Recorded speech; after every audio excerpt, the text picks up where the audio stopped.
ಇಲ್ಲಿಗೆ ಹೋದ, ಸಿದ್ಧಾರೂಢ ಮಠ ತೋರಿಸಿದ. ಮುಂದೆ ಜೋಗುತ್ತನ ಹೋಗೋದಿತ್ತು. 6ಕ್ಕೆ ಹುಡುಗರು ಬಸ್ ಹತ್ತಿ ಹಂಗೆ ಇಳಿಸ್ತಿದ್ದ, ತೋರಿಸ್ತಿದ್ದ, ಬಸ್ ಹತ್ತಿಸ್ತಿದ್ದ. ಸಂಜೆಗೆ ಹೋಗಿ ಜೋಗ ಜಲಪಾತದ ಮುಂದೆ ಎಲ್ಲ ಹುಡುಗರು ನಿಂದ್ರಿಸಿ ಹೇಳಾಕತ್ತ, ರಾಜ, ರಾಣಿ, ರಾಕೆಟ್, ರೋರರ್, ಏನವು ಜಲಪಾತ ಏನಿದ್ವಲ್ಲ ಅವುಗಳದೆಲ್ಲ ಪರಿಚಯ ಮಾಡಕತ್ತಿದ್ದ. ಅಷ್ಟೊತ್ತಿಗಾಗಲೇ 6 ಗಂಟೆ ಆಗಿತ್ತು. ಅವನು ತೋರಿಸಿ ಕಟ್ಟಿಗೆ ಬಂದು ಕುಂತು ಎಲ್ಲ ಹುಡುಗರು ಮುಂದೆ ಕುಂಡ್ರಿಸ್ಕೊಂಡು, ಬೆಳಿಗ್ಗೆ 6ರಿಂದ ತೋರ್ಸಕತ್ತೀನಿ ಜೋಗ ಜಲಪಾತ ಕಡಿದು, ಎಲ್ಲರೂ ನೋಡಿರಿ. ಜೋಗ ಜಲಪಾತ ನೋಡಿದ ಬಳಿಕ ನಿಮಗೇನು ಅನ್ಸಕತ್ತದ ಅಂತ ಪ್ರಶ್ನೆ ಕೇಳಿದ ಮಾಸ್ತರ್. ಆವಾಗ ಎಲ್ಲ ಹುಡುಗರು ಸುಮ್ಮನೆ ಕುಂತಿದ್ವು. ಅದರಾಗ ಒಬ್ಬವ ಎದ್ದು ನಿಂತು ಹೇಳಿದ, ಜೋಗ ನೋಡಿದ ಬಳಿಕ ಏನು ಅನ್ಸಕತ್ತೈತಿ ಅಂತ ಕೇಳಿದ್ರಿ, ಖರೆ ಹೇಳ ಸುಳ್ಳು ಹೇಳ್ರಿ ಅಂದವ. ಖರೇನ ಹೇಳ, ಏನು ಅನ್ಸಕತ್ತೈತ್ರಿ ಅಂದ್ರೆ ನಿಮ್ಮನ್ನು ತಲೆ ಕೆಳಗೆ ಮಾಡಿದ್ರೆ ಒಗಿಯೋಂಗೆ ಅನ್ಸಕತ್ತೈತಿ ಅಂದತ್ತ. ಮಾಸ್ತರ್ ಅಂದ, ಯಾಕ ಅಂತ ಕೇಳಿದವ. ಅವಾಗ ಹುಡುಗ ಹೇಳಿದ, 6ಕ್ಕೆ ಚಲೋ ಮಾಡಿರಿ, ಬರೀ ಇಳಿಸೋದು, ತೋರಿಸೋದು, ಹತ್ಸೋದು, ನೀರು ಕುಡಿಸ್ಲಿಲ್ಲ, ಸ್ನ್ಯಾಕ್ಸ್ ತಿನ್ನಿಸ್ಲಿಲ್ಲ, ಊಟ ಮಾಡಿಸ್ಲಿಲ್ಲ, ಮಖ ಇಟ್ಟು ಸಾಪ್ಗಾಗ್ಯಾವು. ನಮ್ಮ ಮಖದ ಬಗ್ಗೆ ನಿಮ್ಗೆ ಕಾಳಜಿ ಇಲ್ಲ, ಬರೀ ತೋರಿಸೋದು ನಡೆದೈತೆ. ಹಂಗೆ ಅಪ್ಪುಗಳ ನಾವು ಕಾರ್ಯಕ್ರಮ 6ಕ್ಕೆ ಬಂದು ಕುಂತೀವಿ, 10 ಆದರೂ ಇನ್ನೂ ಕೈ ಬಿಡುವಲ್ರಿ, ನಮ್ಮ ಬಗ್ಗೆ ಸ್ವಲ್ಪ ನೋಡ್ರಿ ಅಂತ ಇವು ಮುಂದೆ ಕೂತು ಹುಡುಗರು ಅನ್ನಕತ್ತಾವ. ಭಾಳ ಸಂತೋಷ, ಭಾಳ ವಿಶೇಷವಾಗಿರುವಂಥ ಕಾರ್ಯಕ್ರಮ. ನಾಡಿನ ಎಲ್ಲ ಯೋಗಿಗಳು ಜಮಖಂಡಿ ಕಡೆಗೆ ಹರಿದು ಬರ್ತಿದ್ದಾರೆ. ಭಾರತ ಅಂಥದ್ದೇ ಒಂದು ಯುದ್ಧದ ಕಾರ್ಮೋಡದಲ್ಲಿ ಇವತ್ತಿದೆ. ಬ್ಯಾಟ್ ಹಿಡಿದು ಬೌಂಡ್ರಿ ಹೊಡೆಯುವಂಥ ಆಟಗಾರರ ಬಗ್ಗೆ ನಾವು ಕೇಳಿದಾಗ ಹೆಂಗೆ ನಮ್ಮ ಹುಮ್ಮಸ್ಸು ಹೆಚ್ಚಾಕ್ಕದ. ಬರೇ ಬಾಲ್ ಹಾಕೋವನ್ನ ನೋಡ್ಕೊತ ನಿಂತು ಬ್ಯಾಟ್ ಹಿಡಿದು ಬಂದು ಬಾಲನ್ನು ಬೌಂಡ್ರಿ ಹೊಡೆಯೋನ ಬಗ್ಗೆ ನಮಗಿಷ್ಟ ಅಭಿಮಾನದ. ಲಕ್ಷ್ಯ ಇರಲಿ, ಬೌಂಡ್ರಿ ಹೊಡೆಯೋನ ಬಗ್ಗೆ ಎಂಥ ಅಭಿಮಾನ ಐತಲ್ಲ, ಆ ಬಾರ್ಡರ್ನೊಳಗೆ ನಿಂತು ನಮ್ಮೆಲ್ಲರನ್ನು ಕಾಯುವಂಥ ಸೈನಿಕನ ಬಗ್ಗೆಯೂ ಅಂಥದ್ದೇ ಅಭಿಮಾನ ಇರಬೇಕು. ಬರೀ ಮುಂದೆ ಬೀಳು ಒಂದು ಬಾಲನ್ನು ನೋಡಿ ಬೌಂಡ್ರಿ ಹೊಡೆಯೋನ ಬಗ್ಗೆ ಅಷ್ಟಂತೀವಿ. ಎದುರಿಗೆ ಬಂದು ಹಾಕ್ತಾನಂತ ಗೊತ್ತದ, ಎಲ್ಲಿ ಒಗಿತಾನಂತ 1000 ಸರಿ ಪ್ರಾಕ್ಟೀಸ್ ಮಾಡ್ಕೊಂಡಾನ, ಅಂಥವನ ಬಗ್ಗೆ ಇಂಥ ಅಭಿಮಾನ ಪಡುವಂಥ ನಾವುಗಳು. ಯಾವ ದಿಕ್ಕಿನಿಂದ ವೈರಿ ಬಂದು ಗುಂಡು ಹೊಡಿತಾನಂತ ಗೊತ್ತಿಲ್ಲ, ಗುಂಡು ಯಾವ ದಿಕ್ಕಿನಿಂದ ಬರ್ತದಂತ ಗೊತ್ತಿಲ್ಲ, ಯಾವ ದಿಕ್ಕಿನಿಂದನೇ ಬರಲಿ ನನ್ನ ಎದೆಯನ್ನೇ ಅದು ಸೀಳಬೇಕು ಅಂತ ಮುನ್ನುಗ್ಗುವಂಥ ಸೈನಿಕ ಇದ್ದಾನಲ್ಲ, ಆತನ ಬಗ್ಗೆಯೂ ನಮಗೆ ಅಂಥದ್ದೇ ಅಭಿಮಾನ ಈ ನಾಡಿನಲ್ಲಿ ತುಂಬಿಕೋಬೇಕು. ಅಪ್ಪುಗಳು ಅದೇನು ದೊಡ್ಡ ವಿಷಯ ಇಲ್ಲ. ಕ್ರಿಕೆಟ್ ಬಗ್ಗೆ ಅಭಿಮಾನ ಇರಬಾರ್ದು ಅಂತ ಹೇಳಕತ್ತಿಲ್ಲ. ಹೆಂಗೆ ಅವರನ್ನು ನಾವು ಆರಾಧನೆಯನ್ನು ಮಾಡ್ತೀವಲ್ಲ, ಈ ದೇಶವನ್ನು ಕಾಯುವಂಥ ಸೈನಿಕ, ಈ ದೇಶವನ್ನು ಕಾಯುವಂಥ ಕೃಷಿಕ, ಈ ದೇಶವನ್ನು ಕಾಯುವಂಥ ಶಿಕ್ಷಕ, ಇವರು 3 ಜನ ನಮ್ಮ ಅನರ್ಘ್ಯ ರತ್ನಗಳು. ರೈತನ ಬಗ್ಗೆಯೂ ಅಂಥದ್ದೇ ಗೌರವ ಇರಬೇಕು, ಪಾಠವನ್ನು ಹೇಳಿಕೊಡುವಂಥ ಶಿಕ್ಷಕನ ಬಗ್ಗೆಯೂ ಅಂಥದ್ದೇ ಗೌರವ ಇರಬೇಕು, ನಮ್ಮನ್ನು ಕಾಯುವಂಥ ಸೈನಿಕನ ಬಗ್ಗೆಯೂ ಅಂಥದ್ದೇ ಗೌರವ ನಮ್ಮೊಳಗೆ ತುಂಬಿಕೊಂಡ್ರೆ ಆನಂದ ದೇವರು ನಾಡನ್ನು ಸುತ್ತಿಷ್ಟೆಲ್ಲ ಪಾದಯಾತ್ರೆ ಮಾಡಿದ್ದಕ್ಕೆ ಸಾರ್ಥಕವಾಗ್ತದೆ ಅನ್ನುವಂಥ ಮಾತುಗಳು. ಒಟ್ಟಾರೆ ಈ ಕಾರ್ಯಕ್ರಮ ಬಹಳ ಅಭೂತಪೂರ್ವವಾಗಿರುವಂಥ ಕಾರ್ಯಕ್ರಮ. ವಚನೋತ್ಸವ ಅನ್ನುವಂಥದ್ದು. ವಚನಗಳು ಕನ್ನಡದ ಉಪನಿಷತ್ತುಗಳು. ಶರಣರು ಪ್ರಸಂಗಾನುಸಾರವಾಗಿ ವೇದಗಳನ್ನು ಖಂಡಿಸಿದ್ದಾರೆ, ಶಾಸ್ತ್ರದ ಖಂಡನೆಯನ್ನು ಮಾಡಿದ್ದಾರೆ. ಆದರೆ ಉಪನಿಷತ್ತುಗಳ ಖಂಡನ ಆಗುವುದಿಲ್ಲ. ಯಾಕಂದರೆ ಉಪನಿಷತ್ತುಗಳು ಜ್ಞಾನವನ್ನು ಹೇಳಿಕೊಡುವಂಥವುಗಳು. ಅದಕ್ಕೆ ವಚನಗಳಿಗೆ ಕನ್ನಡದ ಉಪನಿಷತ್ತುಗಳು ಅಂತಾರೆ. ಆ ವಚನಗಳನ್ನು ಅಭ್ಯಾಸ ಮಾಡುವಾಗ ಒಂದು ಕ್ರಮ, ಸೂಕ್ಷ್ಮವಾದಂಥ ಒಂದು ದಾರಿ ಅದ, ಅದನ್ನು ನೀವು ನೆನಪಿಟ್ಟುಕೋಬೇಕು. ದಾಸರ ಪದ್ಯಗಳದಾವ. ಪುರಂದರದಾಸರು, ಕನಕದಾಸರು, ಅನೇಕ ದಾಸರ ಪದ್ಯಗಳು ಅದಾವ. ಅವು ಕನ್ನಡದೊಳಗನ ಅದಾವ. ಇನ್ನು ಕೆಲವು ಅನುಭಾವಿಗಳ ಪದ್ಯಗಳದಾವ. ಅಂದರೆ ಷಡಕ್ಷರ ದೇವರು, ನಿಜಗುಣ ಶಿವಯೋಗಿಗಳು, ಸರ್ಪಭೂಷಣ ಶಿವಯೋಗಿಗಳು, ಇಂಥ ನಾಡಿನ ಅನುಭಾವಿಗಳೆಲ್ಲ ಅನುಭಾವ ಪದ್ಯಗಳನ್ನು ಬರೆದಾರ. ಅವು ಕನ್ನಡದಲ್ಲಿನದಾವ. ಇನ್ನು ಕೆಲವು ವಚನಗಳದಾವ. ಕಲ್ಯಾಣದ ಬಸವಾದಿ ಶಿವಶರಣರೆಲ್ಲರೂ ರಚನೆ ಮಾಡಿದಂಥ ಸಾಹಿತ್ಯ ಅದು. ಇವುಗಳನ್ನು ಓದುವಾಗ ಒಂದು ಕ್ರಮ ಅದ. ಏನು? ದಾಸ ಸಾಹಿತ್ಯ, ಅನುಭಾವಿಗಳ ಸಾಹಿತ್ಯಕ್ಕೆ ಎಲ್ಲಿ ಮಹತ್ವ ಐತಿ ಅಂದ್ರೆ ಪಲ್ಲವಿಯೊಳಗೆ ಮಹತ್ವ ಇರ್ತದೆ. ಪಲ್ಲವಿ ಅಂದ್ರೆ ಗೊತ್ತದ ನಿಮಗೆ? ಮುಂದೆ ಏನು ನುಡಿಗಳನ್ನು ಬರೀತಾರ, ನುಡಿಗಳಿಗಿಂತಲೂ ಮ್ಯಾಲ ಇರ್ತದಲ್ಲ, ಅದಕ್ಕೆ ಪಲ್ಲವಿ ಅಂತಾರೆ. ಅದು 2 ಸಾಲಿಂದ ಇರ್ಬೋದು, 4 ಸಾಲಿಂದ ಇರ್ಬೋದು. ಪಲ್ಲವಿ ಒಳಗೆ ನಿಮಗೊಂದು ಗುರುವಿನ ಗುಲಾಮನಾಗುವ ತನಕ ದೊರೆಯದಣ್ಣ ಮುಕುತಿ, ಅನುಭಾವಿಗಳ ಅನುಭಾವ ಪದ್ಯ. ಇದು ಪಲ್ಲವಿ. ಇದು ಮುಕ್ತನಾಗಬೇಕಾಗಿತ್ತು ಜೀವಾತ್ಮ ಅಂದ್ರೆ ಅವನಲ್ಲಿ ಏನಿರಬೇಕು ಅಂದ್ರೆ ಮೊದಲು ಗುರುವಿಗೆ ಅವನು ಗುಲಾಮನಾಗಬೇಕು ಅಂತ ಹೇಳ್ತಾರೆ. ಮುಂದಿನ ನುಡಿಗಳಲ್ಲಿ ಹೇಳ್ತಾರೆ, ಪರಿಪರಿ ಶಾಸ್ತ್ರವನ್ನು ಓದಿದಡಿಲ್ಲ, ಪುರಾಣಗಳನ್ನು ಕೇಳಿದಡಿಲ್ಲ. ಮುಂದಿನ ನುಡಿ ನೀವು ಓದ್ರಿ ಬಿಡ್ರಿ ನಡೀತದೆ. ಯಾಕಂದ್ರೆ ಮುಕ್ತಿ ಎದರಿಂದ ಅಕ್ಕೈತಿ ಅನ್ನುವಂಥ ಮಹತ್ವದ ಮಾತನ್ನು ಪಲ್ಲವಿಯೊಳಗೆ ಹೇಳ್ತಾರೆ. ಯಾರು? ಅನುಭಾವಿಗಳು. ಆದರೆ ಶರಣರು ಹಂಗಲ್ಲ. ಶರಣರು ಹೇಳಬೇಕಾಗಿದ್ದನ್ನು ಮೊದಲು ಹೇಳಂಗಿಲ್ಲ, ಎಲ್ಲರಿಗಿಂತ ಕೆಳಗೆ ಹೇಳ್ತಾರೆ. ಉದಾಹರಣೆ, ನಾದಪ್ರಿಯ ಶಿವನೆಂಬರು ನಾದಪ್ರಿಯ ಶಿವನಲ್ಲ, ವೇದಪ್ರಿಯ ಶಿವನೆಂಬರು ವೇದಪ್ರಿಯ ಶಿವನಲ್ಲ. ನಾದವ ಮಾಡಿದ ರಾವಣಂಗೆ ಅರೆ ಆವಿಷ್ಯವಾಯಿತು, ವೇದವ ನೋದಿದ ಬ್ರಹ್ಮನ ಶಿರ ಹೋಯಿತು. ನಾದಪ್ರಿಯನೂ ಅಲ್ಲ, ವೇದಪ್ರಿಯನೂ ಅಲ್ಲ. ಇಷ್ಟ ನೀವು ವಚನ ತಿಳ್ಕೊಂಡು ಬಿಟ್ರಿ ಅಂದ್ರೆ ಭಾಳ ಅಪಾರ್ಥ ಆಗಿಬಿಡ್ತದೆ. ನಾದಪ್ರಿಯ ಶಿವನೆಂಬರು ನಾದಪ್ರಿಯ ಶಿವನಲ್ಲ, ಇಷ್ಟ ನೀವು ತಿಳ್ಕೊಂಡ್ರಿ ಅಂದ್ರೆ, ಇವ್ರಲ್ಲಿ ಪೆಟ್ಟಿಗೆ ಇಟ್ಕೊಂಡು ಕೂತಾರೆ ನೋಡ್ರಿ, ಪೆಟ್ಟಿಗೆ ಅದ, ಈ ಕಡೆಗೆ ತಬಲಾ ಅದ, ಎಷ್ಟೆಷ್ಟು ಎಂತೆಂಥ ಒಳ್ಳೊಳ್ಳೆ ಗಾಯಕರು, ಪಂಚಾಕ್ಷರಿ ಗವಾಯಿಗಳಂಥವ್ರು, ಪುಟ್ಟರಾಜ ಕವಿ ಗವಾಯಿಗಳಂಥವ್ರು, ಸೂರದಾಸರಂಥವ್ರು, ಭೀಮಸೇನ್ ಜೋಶಿ ಅಂಥವ್ರು, SP ಅಂಥವ್ರು, ಎಷ್ಟು ಅದ್ಭುತ ಗಾಯಕರದಾರ. ಅವರೆಲ್ಲ ಪರಮಾತ್ಮನನ್ನು ಕುರಿತು ಎಷ್ಟು ಅನನ್ಯ ಪ್ರೇಮದಿಂದ ಹಾಡ್ತಾರ, ದೇವರನ್ನೇ ಕುರಿತು ಹಾಡ್ತಾರ. ಅಷ್ಟೇ ಅಲ್ಲ, ಎಷ್ಟು ಚೌಡಿಕೆ ಪದಗಳದಾವ, ಎಷ್ಟು ದಾಸರ ಪದಗಳದಾವ, ಎಷ್ಟು ಭಜನಾ ಪದಗಳದಾವ. ಹಳ್ಳಿ ಹಳ್ಳಿಗೆ ಭಜನಾ ಸಂಘಗಳು, ಗುಡಿ ಗುಡಿಗೊಂದು ಭಜನಾ ಸಂಘಗಳು. ಅವರೆಲ್ಲರ ಸಾಯಂಕಾಲ ಕೂತ್ಕೊಂಡು ಪರಮಾತ್ಮನ ನಾಮವನ್ನು ನಾದದಿಂದ ಮಾಡುವಾಗ ಬಸವಣ್ಣನವ್ರು ಹೇಳ್ತಾರ, ನಾದಪ್ರಿಯ ಶಿವನಲ್ಲ ಅಂತ ಹೇಳಕತ್ತಾಗ ಆ ಶಿವನ ಮುಂದೆ ಕೂತ್ಕೊಂಡು ಇವರೆಲ್ಲ ನಾದ ಮಾಡ್ತಾರಂದ್ರೆ ಪರಮಾತ್ಮನಿಗೆ ಇವರು ಯಾರು? ಪ್ರೀತಿ ಉಳ್ಳವರಲ್ಲ ಅಂತ ಅರ್ಥ ಆದಂಗೆ ಆಗ್ತದೆ. ಅದಕ್ಕೆ ಬಸವಣ್ಣನವರಿಗೆ ನಾದದ ಬಗ್ಗೆ ದ್ವೇಷ ಇಲ್ಲ. ಯಾಕಂದ್ರೆ ಅವರೇ ಒಂದು ಕಡೆಗೆ ಹಾಡ್ತಾರೆ, ಎನ್ನ ದೇಹವ ದಂಡಿಗೆಯ ಮಾಡಯ್ಯ, ಎನ್ನ ನರವ ತಂತಿಯ ಮಾಡಯ್ಯ, ಎನ್ನ ಬೆರಳ ಕಡ್ಡಿಯ ಮಾಡಯ್ಯ, ಬತ್ತಿಸರಾಗವ ಹಾಡಯ್ಯ ಕೂಡಲ ಸಂಗಮ ದೇವ ಉದರದೊಳೊತ್ತಿ. ಇಡೀ ಶರೀರವನ್ನೇ ಸೋರೆಕಾಯಿ ಮಾಡಿಕೊಂಡು, ನರಗಳನ್ನೇ ತಂತಿ ಮಾಡಿಕೊಂಡು, ಕೈ ಬೆರಳುಗಳನ್ನೇ ಕಡ್ಡಿ ಮಾಡಿಕೊಂಡು ಸಂಗೀತದ ಬಗ್ಗೆ ಇಂಥದ್ದೊಂದು ಒಲವನ್ನು ಬಸವಣ್ಣನವರಿಗೆ ಇದ್ದಾಗ ನಾದಪ್ರಿಯ ಶಿವನಲ್ಲ ಅಂತ ಹೇಳುವಲ್ಲಿ, ನಾದ ಮಾಡಿದ್ರೆ ಶಿವ ಒಲೆಯಂಗಿಲ್ಲ ಅಂತ ಅವ್ರಿಗೆ ಹೇಳಕತ್ತಿಲ್ಲ. ನಾದ ಮಾಡೋವರ ಹೃದಯದೊಳಗೆ ಏನಿಲ್ಲ ಅಂದ್ರೆ ಭಕ್ತಿ ಇಲ್ಲ. ವೇದ ಓದುವವನ ಹೃದಯದಲ್ಲಿ ಭಕ್ತಿ ಇಲ್ಲ.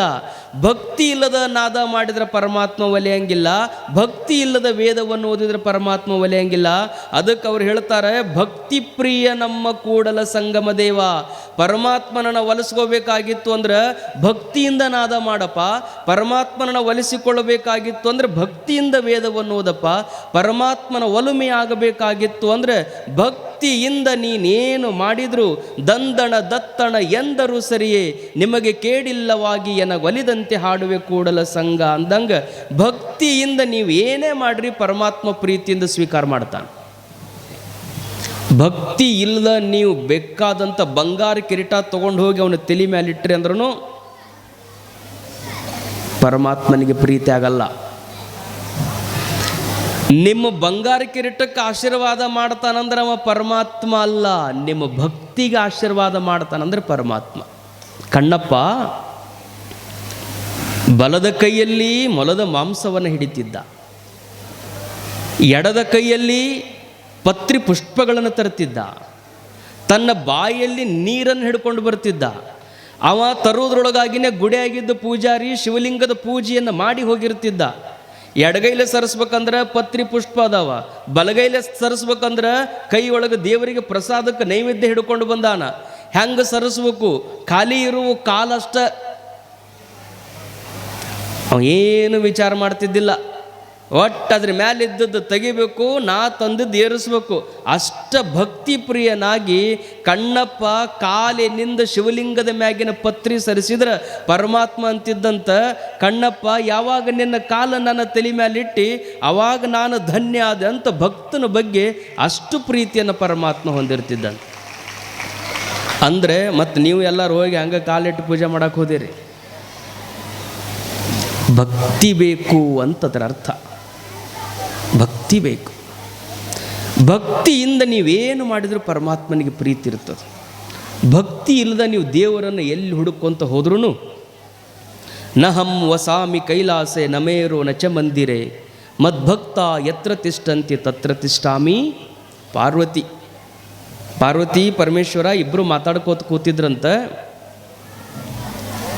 ಪಾರ್ವತಿ ಒಂದು ಪ್ರಶ್ನೆ ಕೇಳಿದ್ವಿ, ಇಷ್ಟೆಲ್ಲ ಮಂದಿ ನೀನು ಹುಡುಕ್ಯಾಡ್ಕೊಂತ ಕೇದಾರಕ್ಕೆ ಹೊಕ್ಕಾರ, ಅಮರನಾಥಕ್ಕೆ ಹೊಕ್ಕಾರ. ಆಧುನಿಕ ಕಾಲದ ಮಕ್ಕಳು ಪ್ರಯೋಗಾಲಯದಲ್ಲಿ ಬದುಕಿದ್ದು ಕಡಿಮೆ, ಆಧುನಿಕ ಕಾಲದ ಎಲ್ಲ ಮಕ್ಕಳು ಎದರ ಜೊತೆಗೆ ಬದುಕ್ತಾರಂದ್ರೆ ಮೊಬೈಲ್ ಜೊತೆಗೆ ಬದುಕ್ತಾರ. ಮೊಬೈಲ್ನಾಗ ಬಂದದ್ದೆಲ್ಲ ದೇವರು ಅಂತ ತಿಳಿಯೋ ಪ್ರಸಂಗ ಬಂದದ್ದು. ಅದಕ್ಕೆ ಅವರು ಅದನ್ನು ನೋಡಬೇಕು ಅಂತ ಎದ್ದು ಬಂದಾರ. ಬಂದೀರಿ ಚಲೋ, ಅದ್ರ ಹೆಂಗೆ ಕೂಡಬೇಕು ಅಂದ್ರೆ ಶಾಂತ ಕೊಡಬೇಕು. ಅಜ್ಜವ್ರು ನಿಮ್ಮ ಮೊದಲನೇ ಪರೀಕ್ಷೆ ಮಾಡಕತ್ತಾರ. ಏನು?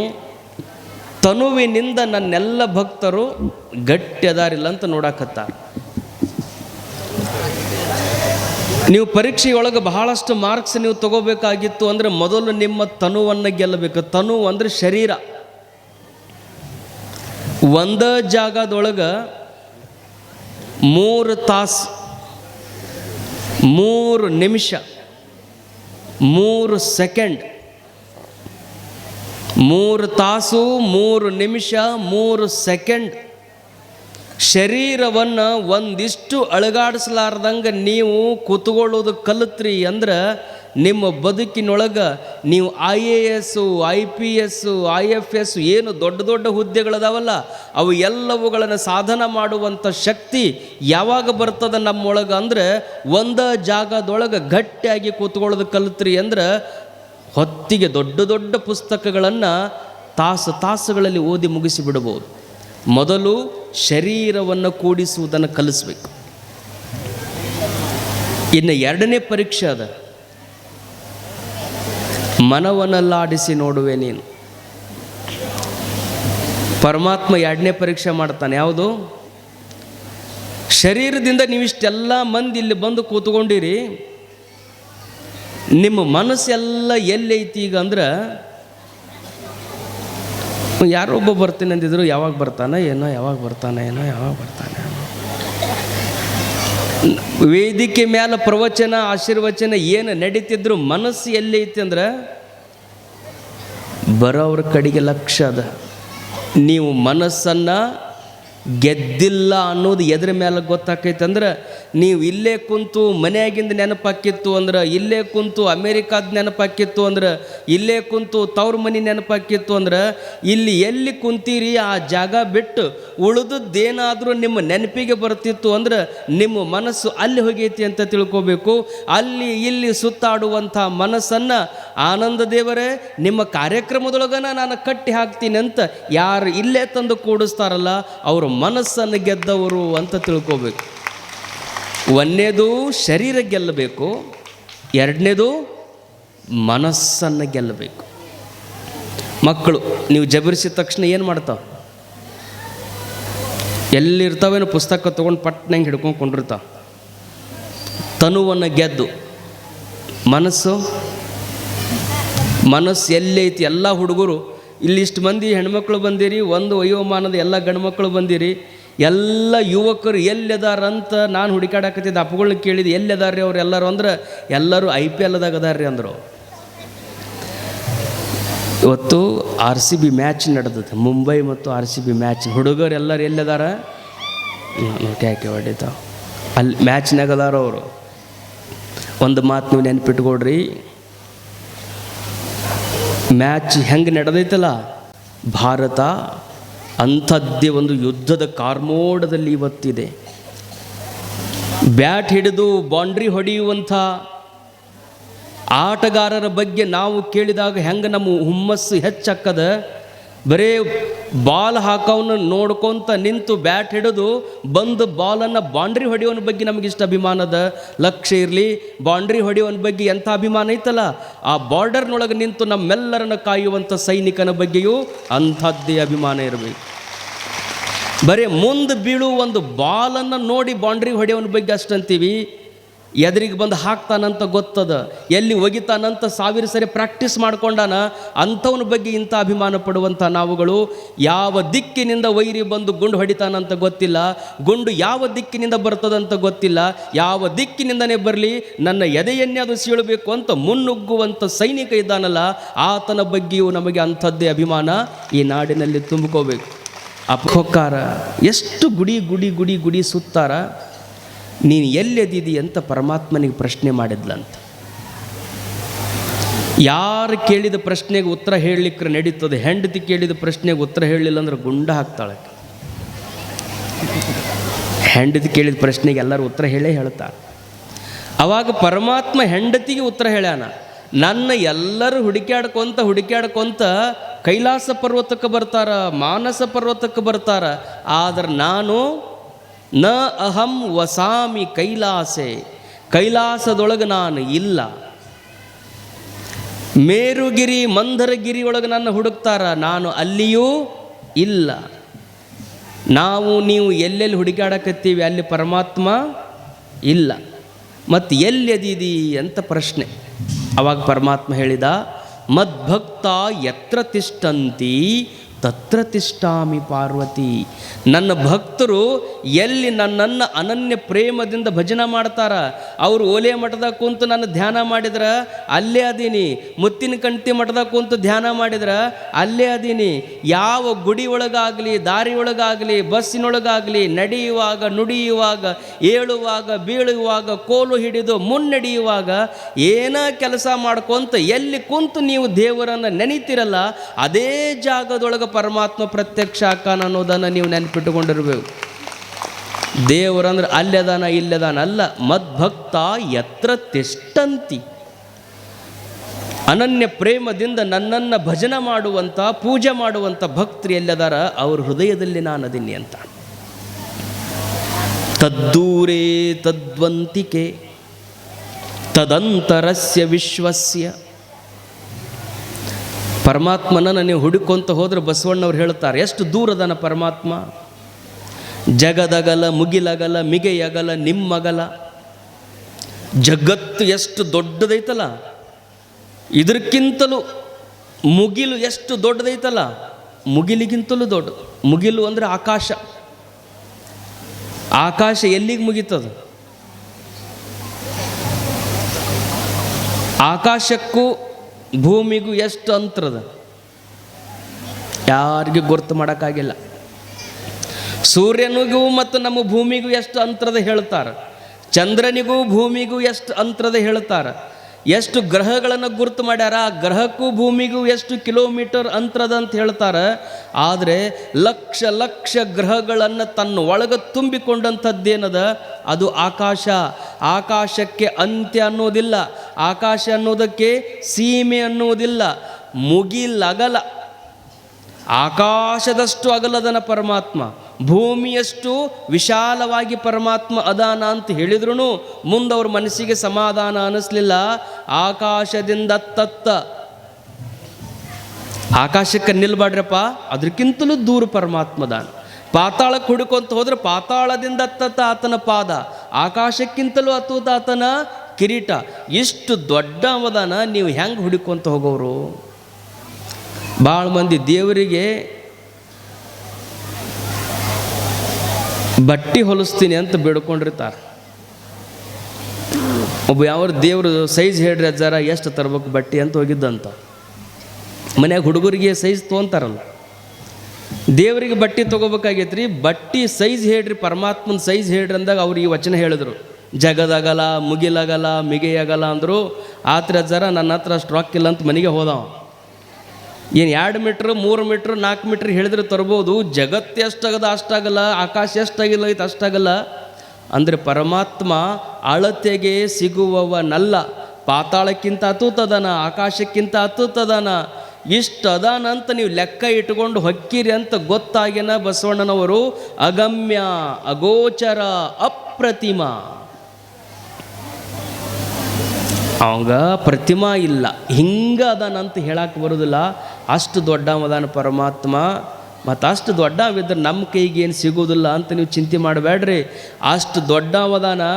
ವಿಶ್ವ ಎಷ್ಟು ತುಂಬ್ಯದ, ಎಲ್ಲ ಕಡೆಗೂ ಪರಮಾತ್ಮ ತುಂಬ್ಯಾನ. ಮತ್ತು ಎಷ್ಟು ಸಮೀಪ ಅದಾನ ಅಂತಲೂ ಹೇಳ್ತಾರವ್ರು. ದೇವರು ಎಷ್ಟು ದೊಡ್ಡ ಅವದಾನ ಅಂತಲೂ ಹೇಳಿದರು, ಎಷ್ಟು ಸಮೀಪ ಅದಾನ ಪರಮಾತ್ಮ ಅಂದ್ರೆ ನಮ್ಮ ಹೃದಯ ನಮಗಿಂತ ಭಾಳ ದೂರ ಐತಿ. ಹೃದಯಕ್ಕಿಂತಲೂ ಸಮೀಪದಲ್ಲಿ ಪರಮಾತ್ಮದಾನ.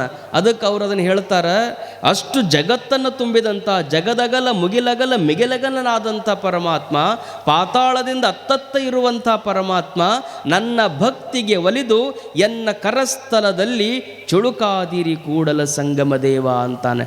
ಭಕ್ತನಿಗೆ ಎಂಥ ಶಕ್ತಿ ಅದಂದ್ರೆ, ವಿಶ್ವತೋ ಚಕ್ಷು, ವಿಶ್ವತೋ ಬಾಹು, ವಿಶ್ವತೋ ಮುಖನಾಗಿರುವಂಥ ಪರಮಾತ್ಮನನ್ನು ಅಂಗೈಯಷ್ಟು ಅಗಲದಲ್ಲಿ ಲಿಂಗದ ಮೂಲಕವಾಗಿ ಆತನನ್ನು ಸ್ಥಾಪನಾ ಮಾಡಿ ಪೂಜೆ ಮಾಡುವಂಥ ದಿವ್ಯ ಶಕ್ತಿ ಯಾರಿಗೈತಿ ಅಂದರೆ ಅದು ಭಕ್ತನಿಗೆ ಮಾತ್ರ ಐತಿ ಅನ್ನೋದನ್ನು ಕೂಡ ನಾವು ನೆನಪಿಟ್ಟುಕೊಂಡಿರ್ಬೇಕು. ನಿಮ್ಮ ಭಕ್ತಿಗೆ ಪರಮಾತ್ಮ ಸಣ್ಣವಾಗಿಬಿಡ್ತಾನೆ. ಭಕ್ತಿಗೆ ಪರಮಾತ್ಮ ಭಾಳ ಸಣ್ಣವಾಕಾನ. ನಿಮ್ಮದು ಭಕ್ತಿ ಅಂದ್ರೆ ಪರಮಾತ್ಮನ ಬಗೆಗೆ ನೀವು ಪ್ರೀತಿ ಇರ್ಬೇಕು. ಪ್ರೀತಿ ಇದ್ರಿ ಅಂದ್ರೆ ಬೇಕಾದಂಥ ದೊಡ್ಡವರಿದ್ರು ಸಣ್ಣವ್ರು ಹಾಕ್ಕಾರ ನೋಡ್ರಿ. ಮನ್ಯಾಗ ದೊಡ್ಡ ಆಫೀಸರ್ ಅವ ತಯಾರಾಗಿ ಜೀಪ್ ಹತ್ತಿ ಇನ್ನೇನು ಆಫೀಸಿಗೆ ಹೋಗ್ಬೇಕು ಅನ್ನೋದ್ರೊಳಗನ ಮನೆಯಾಗಿದ್ದ ಮಗ ಅಳಾಕತ್ತಿ. ಯಾಕೆ ಅಳಾಕತ್ತೀವಿ ಅಂದ್ರೆ ಅವ್ರ ಮನೆ ಮುಂದೆ ಒಂದು ಕತ್ತಿ ಹೊಂಟಿತ್ತು. ಕತ್ತಿ ಸುಮ್ಮನೆ ಹೊಂಟಿದ್ದಿಲ್ಲ, ಅದ್ರ ಬೆನ್ನ ಮೇಲೆ ಬಟ್ಟೆ ತೊಳೆಯುವು ಅಗಸರು ಏನು ಮಾಡಿದ್ರು ಅಂದ್ರೆ ಕತ್ತಿ ಬೆನ್ನಿಗೆ ಬಟ್ಟೆ ಹಾಕ್ಕೊಂಡಿದ್ರು. ಆ ಕತ್ತಿ ಮೇಲೆ ಅಗಸರವ ತನ್ನ ಕೂಸು ಕುಂಡ್ರಿಸಿದ್ದ. ನೀವು ಸುಮ್ಮನೆ ಕಲ್ಪನೆ ಮಾಡಿರಿ, ಗೊತ್ತಾಕೈತಿ. ಕತ್ತಿನೂ ಇಲ್ಲ, ಬಟ್ಟೆ ತೊಗೊಂಡು ಹೋಗೋರು ಇಲ್ಲ, ಕತ್ತಿ ಮೇಲೆ ಕೂಸು ಕುಂದ್ರಿಸೋರು ಇಲ್ಲ. ಅಂತೂ ಮನೆ ಮುಂದೆ ಹಿಂಗೆ ನಡೆದಿತ್ತು. ಈ ಆಫೀಸರ್ ಮಗ ಏನು ಮಾಡಿತ್ತು ಅಂದ್ರೆ ಕತ್ತಿ ನೋಡಿತದನ್ನು. ಮ್ಯಾಲ ಕುಂತು ಹುಡುಗನ ನೋಡಿತು, ಕತ್ತಿ ನೋಡಿತು. ಹುಡುಗ ಅಳಾಕತ್ತಿ. ಏನಂತ? ಮಮ್ಮಿ ನನಗೆ ಕತ್ತಿ ಬೇಕು ಅಂತ. ಜೀಪು ಬೇಕಂದ್ರೆ ತಂದು ಕೊಡ್ಬೋದು, ರೊಕ್ಕ ಬೇಕಂದ್ರೆ ತಂದು ಕೊಡ್ಬೋದು, ಬ್ಯಾಡ ಕುದುರೆ ಬೇಕಂದ್ರೆ ತಂದು ಕೊಡ್ಬೋದು, ಕತ್ತಿ ಹೆಂಗೆ ತರೋದು ಅಂತ ಚಿಂತೆಕಿ. ನೀ ಏನಾರ ಮಾಡಂತ ಜೀಪ್ ಹತ್ತಿ ಹೋಗ್ಯಾಬಿಟ್ಟು ಗಂಡ. ಒಂದು ಬೆಳಿಗ್ಗೆ ಅಳಾಕ ಚಲೋ ಮಾಡ್ಯದ ಹುಡುಗ ಸಂಜೆ ಆದರೂ ಅಳೋದು ನಿಲ್ಲಿಸ್ಲಿಲ್ಲ. ಜೀಪ್ ಬಂದು ಮನೆ ಮುಂದೆ ನಿಂತರು, ಬೆಳಿಗ್ಗೆ ಅಳಾಕತ್ತಾವ ಇನ್ನೂ ನಿಂತಿದ್ದಿಲ್ಲ. ತಂದೆಗೆ ಮನಸ್ಸು, ಮನೆಯಾಗಿದ್ದ ಮಕ್ಕಳು ಮುಂಜಾನೆ ಅಳಾಕತ್ತಿದ್ದು, ಸಂಜೆ ತನ ಅಳಾಕತ್ತಿದ್ದು ಅಂದ್ರೆ ಏನು ಹಾಕದ್ ನಿಮಗೆ ಮನಸ್ಸಿಗೆ? ಪ್ರೀತಿ ಇರ್ತೈತಲ್ಲ, ಹೆಂಗೆ ಮಾಡೋದು? ಗಂಡ ಅಂದ, ನೀವು ಹೋಗಿ ಕತ್ತಿ ಹಿಡ್ಕೊಂಬ ಅಂತ ಹೆಂಡತಿಗಂದ. ಆಕೆ ಅಂದ್ಲು, ಯಾಕೋ ದೊಡ್ಡ ಪೊಲೀಸಿನ ಹೆಂಡತಿ ಕತ್ತಿ ಹಿಡ್ಕೊಂಡು ಹೋದ್ಲಂತ. ನಾ ಹಿಡ್ಕೊಂಬರಕ್ಕೆ ಒಲ್ಲೆ ಅನ್ನಂಗಿಲ್ಲ, ನಾ ತರಕ್ಕೆ ಹೋದೆ ಅಂದ್ರೆ ಪೊಲೀಸಿನ ಹೆಂಡತಿ ಅಂತ ನಿಂದು ಅಂತಾರ, ನನಗೂ ಅಂತಾರೆ. ಇಬ್ಬರದು ಮರ್ಯಾದೆ ಹೋಗ್ತೈತೆ. ನಾ ಹೋಗಲ್ಲ, ನೀವು ಹೋಗ್ರಿ ಅಂದ್ಲಕ್ಕೆ. ದೊಡ್ಡ ಆಫೀಸರ ನಾನು ಕತ್ತಿ ತರಕ್ಕೆ ಹೋದ್ರೆ ಮಂದಿ ಏನಂದರು, ನಾನು ಹೋಗೋದಿಲ್ಲ, ನೀವಿಬ್ಬರು ಹೋಗಲಿಲ್ಲ ಅಂದ್ರೆ ನಾ ಅಳುದು ನಿಂದಿರಿಸೋದಿಲ್ಲ ಅಂತವ. ಕೂಸಿನ ಸಲುವಾಗಿ ಹೆಂಡತಿ ಒಂದು ಉಪಾಯ ಮಾಡಿದ್ಲು. ಏನು? ಇಲ್ಲ, ಇಲ್ಲೇ ಒಂದು ಕತ್ತಿ ತಯಾರು ಮಾಡೋಣ ಅಂದ್ಲಕ್ಕಿ. ಹೆಂಗೆ ತಯಾರು ಮಾಡ್ತೀಯ ಅಂತ ಗಂಡ ಕೇಳಿದ. ಇಲ್ಲ, ನೀವು ಅಂಬಿಗಾಲು ಹಚ್ಚಿ ಹಿಂಗೆ ಕುಂದ್ರಿ, ನಿಮ್ಮ ಮ್ಯಾಲೊಂದು ಚದಾರ ಹೊಚ್ತೀನಿ, ಚದಾರ ಹೊಚ್ಚಿ ಅವನ ಕಣ್ಣು ಮುಚ್ಚಿ ಚದಾರ ನಿಮ್ಮ ಮ್ಯಾಲೆ ಹೊಚ್ಚಿ ಕತ್ತಿ ಬಂತು ಅಂತೀನಿ, ನೋಡು ನಾವಾಗ ಏನು ಮಾಡ್ತಾನ ಅಂದ್ಲಕ್ಕೆ. ಆಯ್ತು ಬಿಡು, ಇಷ್ಟು ಸರಳ ಉಪಾಯದಾಗ ಪಾರಾಕೈತಂದ್ರೆ ದೊಡ್ಡ ಆಫೀಸರ್ ಆದರೂ ಮಗನ ಮ್ಯಾಗಿನ ಪ್ರೀತಿಗೆ ಏನು ಮಾಡಿದ? ಮನ್ಯಾಗ ನೀವು ಮಾಡ್ತೀರಲ್ಲ, ಬೇಕಾದಂಥ ದೊಡ್ಡವ್ರು ಅದಿರಿ ಅಂದ್ರೂ ಮಕ್ಕಳ ಸಲುವಾಗಿ ಮೊಮ್ಮಕ್ಕಳ ಸಲುವಾಗಿ ಎಷ್ಟು ಸಣ್ಣರ ಹಾಕಿರಿ. ಅವ ಅಂಬಿಗಾಲ ಹಚ್ಚಿ ಮುಂದೆ ಕುಂತ ಚದಾರ ಹೊಚ್ಚಿದ್ಲು, ಕತ್ತಿ ಬಂತು ಅಂದ್ರೆ ಹುಡುಗಿಗೆ ಭಾಳ ಖುಷಿ ಆಗಿಬಿಡ್ತು, ಸಂತೋಷ ಆಯ್ತು. ಹುಡುಗಂದ, ಮಮ್ಮಿ ಕತ್ತಿ ಮೇಲೆ ನಾನು ಕುಂದ್ರಿಸಂದವ. ಏನು ದೊಡ್ಡ ವಿಷಯ, ಮಗನ ಬೆನ್ನ ಮೇಲೆ ಕುಂಡ್ರಿಸಿದ್ರೆ ಏನಾಗೋದೈತಿ? ಅಲ್ಲಿಂದ ಎತ್ತಿ ಗಂಡನ ಬೆನ್ನ ಮೇಲೆ ಹುಡುಗನ ಕುಂಡ್ರಿಸಿದ್ಲು. ಹುಡುಗ ಚಪ್ಪಾಳಿ ಹೊಡೆದು ಕ್ಯಾಕಿ ಹೊಡೆದು ನಗ ಕತ್ತು, ಸಂತೋಷ ಆಯ್ತು. ಆಯ್ತು ಬಿಡು, ಏನು ಯಾಕಾಗಲಿ ಅಳುವುದು ನಿಂದ್ರಿಸಿದಂತ ಆಕಿ ಸಂತೋಷ ಆಗೋದ್ರಾಗ ಮುಂದೊಂದು ಮಾತಂತ ಕೂಸು, ನೀನು ಕುಂದ್ರಿ ಕತ್ತಿ ಮೇಲಂದ. ಆಕೆ ನಾವು ಒಲ್ಲೆ ಅಂದ್ಲು. ಒಲ್ಲೆ ಅಂದ ತಕ್ಷಣ ಅಳಕತ್ತವ. ಅವಾಗ ಗಂಡ ಅಂದ, ಆಯಿತು ಕತ್ತೆ ಆಗಿನಿ, ಅವನೊಬ್ಬವನು ಹೊತ್ತೀನಿ, ನಿನ್ನ ಹೊರದೇನು ದೊಡ್ಡದು, ನೀನು ಕುಂಡ್ರಂದವ ಮ್ಯಾಲ. ದೊಡ್ಡ ಅಧಿಕಾರಿ ಕತ್ತಿ ಹಾಕಾನ, ಬೆನ್ನ ಮ್ಯಾಲ ಮಗನ ಹೊರತಾನ, ಹೆಂಡತಿ ಹೊರತಾನ, ಎದ್ರ ಸಲುವಾಗಿ? ಹಾದ್ಯಾಗ ಹೋಗೋರು ಯಾರು ದೊಡ್ಡ ಕಣ್ಣು ಮಾಡಿದ್ರು ಅಂದ್ರೆ ಅವ್ರನ್ನ ಹಂಗೆ ಮಾಡ್ತೀನಿ ಹಿಂಗೆ ಮಾಡ್ತೀನಿ ಅನ್ನವ. ಇಲ್ಲಿ ಕತ್ತಿ ಆಗ್ಯಾನ, ಎದ್ರ ಸಲುವಾಗಿ ಆಗ್ಯಾನ ಅಂದ್ರೆ ಮಗನ ಮ್ಯಾಗಿನ ಪ್ರೀತಿಗೆ ಲಕ್ಷ್ಯ ಇರಬೇಕು.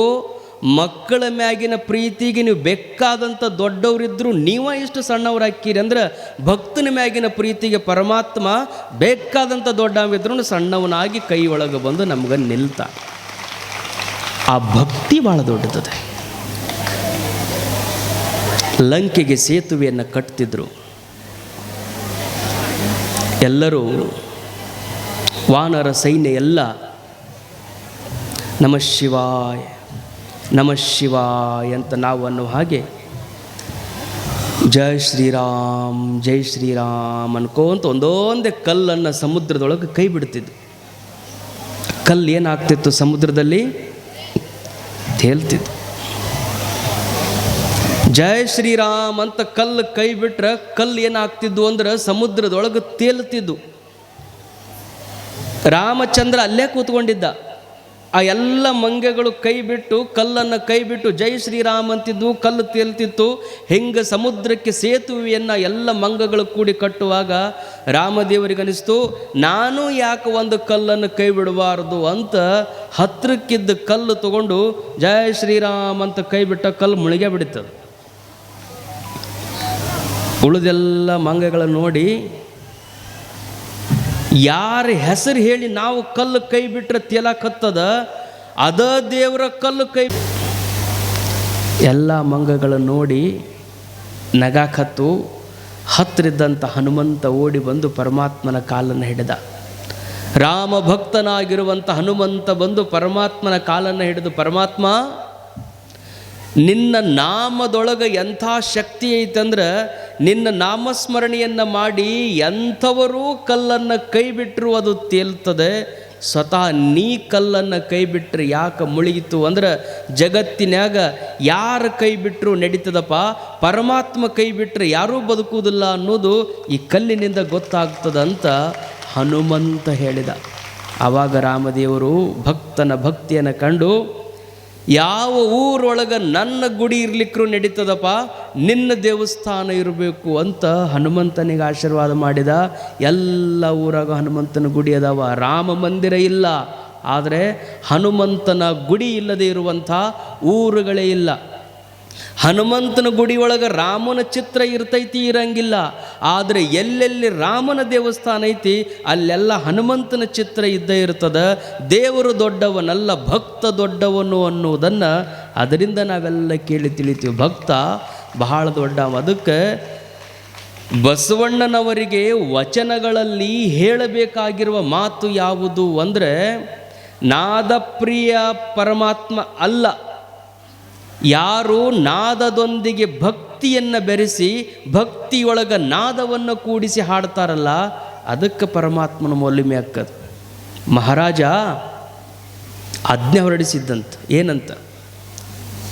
ದೊಡ್ಡ ಸಂಗೀತ ತಜ್ಞನನ್ನು ಕರೆಸಿದ್ದ, ವಿದ್ವಾಂಸ ಸೂರದಾಸನಂತಹ ಬಹಳ ದೊಡ್ಡ ಗವಾಯಿ.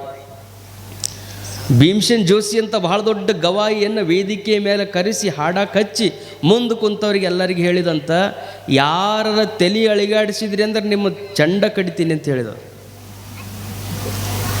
ಎಲ್ಲರೂ ಏನು ಮಾಡಕತ್ತರು, ಹಾಡಕತ್ತಾನ, ಮುಂದೆ ಎಲ್ಲರೂ ಕಪ್ಪ ಕುಂತಾರ. ಭೀಮಸೇನ್ ಜೋಶಿ ಹಾಡಕತ್ತಾಗ ತಲೆ ಅಳಿಗಾಡಿಸ್ಲಾರ್ದಂಗೆ ಕುಂಡ್ರುದಂದ್ರೆ ದೊಡ್ಡ ಶಿಕ್ಷೆ ಅದು. ಸೂರದಾಸರಂತ ಬಹುದೊಡ್ಡ ಯೋಗಿಗಳು ಹಾಡಕತ್ತಾಗ ತಲೆ ಅಳಿಗಾಡಿಸ್ಲಾರ್ದಂಗೆ ಸುಮ್ಮನೆ ಬರೇ ಮನ್ಯಾಗ ಮಕ್ಕಳು ಹಾಡಕತ್ರ ತಲೆ ಅಳಿಗಾಡಿಸ್ತೀವಿ. ಸಂಗೀತದ ಸರಸ್ವತಿಯೇ ಬಂದು ಮುಂದೆ ಕುಳಿತು ಹಾಡುವಾಗ ಅವ್ರು ಹಾಡ್ತಿದ್ರು, ಎಲ್ಲರೂ ಸುಮ್ಮನೆ ಕೂತಿದ್ರು. ಅದರಾಗ ಒಬ್ಬ ಹಗೂರ್ಗೆ ಹಿಂಗೆ ತಲೆ ಆಡಿಸಬಿಟ್ಟ, ಮೈ ಮರೆತು ಬಿಟ್ಟ. ರಾಜಾಜ್ಞೆ ಐತಿ ಅನ್ನೋದನ್ನೇ ಮರೆತು ಬಿಟ್ಟ. ತಲೆ ಅಳಿಗಾಡಿಸಿದ್ರೆ ತಲೆ ಕಡಿತಾನ ರಾಜ ಅನ್ನೋದನ್ನು ಮರೆತು ಬಿಟ್ಟ. ಎಲ್ಲರನ್ನ ಬಿಟ್ಟು ರಾಜ ನೋಡ್ಕೋತ ಕುಂತಿದ್ದ, ಯಾರು ತಲೆ ಅಳಿಗಾಡಿಸ್ತಾರ ಅಂತೇಳಿ ನೋಡ್ಕೋತ ಕೂತಿದ್ದ. 10,000 ಜನರ ಮಧ್ಯದಲ್ಲಿ ಎಲ್ಲರೂ ಸುಮ್ಮನೆ ಕೂತಿದ್ರು. ಅಷ್ಟು ದೊಡ್ಡ ಗವಾಯಿಗಳು ಹಾಡುವುದನ್ನು ಕೇಳಿ ಸುಮ್ಮನೆ ಕೂತಿದ್ರು.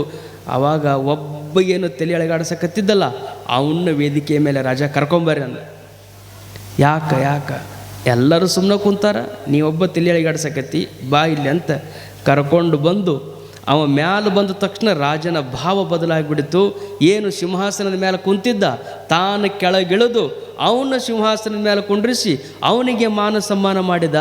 ಸಂಗೀತಕ್ಕೆ ಮನಸೋಲದೆ ಇರುವಂಥ ಮನಸ್ಸುಗಳೇ ಪ್ರಪಂಚದಲ್ಲಿಲ್ಲ. ನನ್ನ ಮಾತಿಗೆ ಹೆದರಿ ಒಳ್ಳೆ ಸಂಗೀತ ಕೇಳಿನೂ ತಲೆ ಅಳಿಗಾಡಿಸ್ಲಾರ್ದಂಗೆ ಕುಂತಾರಂದ್ರೆ ಇವರು ಸಂಗೀತ ಪ್ರೇಮಿಗಳಲ್ಲ, ರಾಜನ ಮಾತಿನ ಪ್ರೇಮಿಗಳದಾರ. ನೀನೊಬ್ಬ ನಿಜವಾದ ಸಂಗೀತ ಪ್ರೇಮಿ ಅದಿ ಅನ್ನೋದನ್ನು ಜಗತ್ತಿಗೆ ತೋರಿಸಿಕೊಟ್ಟು ಅದಕ್ಕೆ ನಿನಗೆ ಸನ್ಮಾನ ಅಂಥೇಳಿ ರಾಜ ಅವನ ಮ್ಯಾಲೆ ಕುಂಡ್ರಿಸಿ ಸನ್ಮಾನ ಮಾಡಿದ. ಈಗ ಇವ್ರದೆಲ್ಲ ತಲೆ ತೆಗೀರಂದತ್ತು, ಮುಂದೆ ಕೂತವ್ರದ್ದು. ಅವಾಗ ಅವ್ರಂದರು, ಮೊದಲ ನಾವು ಅಳಿಗಾಡಿಸ್ಬಿಡ್ತಿದ್ವಲ್ಲ ಬಿಟ್ರ ಅಂಥೇಳಿ. ಅಂದರೆ ಬಸವಣ್ಣನವರಿಗೆ ನಾದದ ಬಗ್ಗೆ ವಿರೋಧ ಇಲ್ಲ. ನಾದಪ್ರಿಯ ಶಿವನೆಂಬರು ನಾದಪ್ರಿಯ ಶಿವನಲ್ಲ ಅಂದಾಗ ನಾದ ಮಾಡಬೇಡ್ರಿ ಅಂತ ಅವ್ರದ್ದು ಇಚ್ಛೆ ಇಲ್ಲ. ನಾದದಲ್ಲಿ ಭಕ್ತಿ ತುಂಬಿರಲಿ. ನೀವು ದೇವರಿಗೆ ಎಡೆ ಹಿಡಿಬೇಡ್ರಿ ಅಂತ ಹೇಳಂಗಿಲ್ಲ, ಹಿಡಿಯುವ ಎಡೆಯಲ್ಲಿ ಭಕ್ತಿ ತುಂಬಿರಲಿ. ಹಂಗೆ ಭಕ್ತಿ ತುಂಬಿದ್ರೆ ಅದು ದೊಡ್ಡ ಶಕ್ತಿ ಅಂತ ಈ ಒಂದು ಕಾರ್ಯಕ್ರಮದಲ್ಲಿ ಹೇಳಿ, ಅಂತೂ ದಾಸರ ವಚನಗಳು ಅವನು ಇವನು ಓದುವಾಗ ಪಲ್ಲವಿ, ಶರಣರ ವಚನಗಳನ್ನು ಓದುವಾಗ ಕೊನೆಯ ಸಾಲು ಬಹಳ ಮಹತ್ವದ್ದು. ನಮ್ಮ ಪೂಜ್ಯರಾಗಿರುವಂಥ ಆನಂದ ದೇವರು ನಾನಿಲ್ಲ ಸನ್ಮಾನ ಮಾಡ್ಸಕತ್ತಿದ್ರು. ಅದನ್ನೆಲ್ಲ ನೋಡಿ ನನಗೆಷ್ಟು ಆನಂದ ಅನ್ನಿಸ್ತು ಅಂದ್ರೆ, ಅವ್ರಿಗೆ ಸನ್ಮಾನ ಮಾಡಿದ್ದಕ್ಕೆ ಒಂದು ರೀತಿ ಆನಂದ,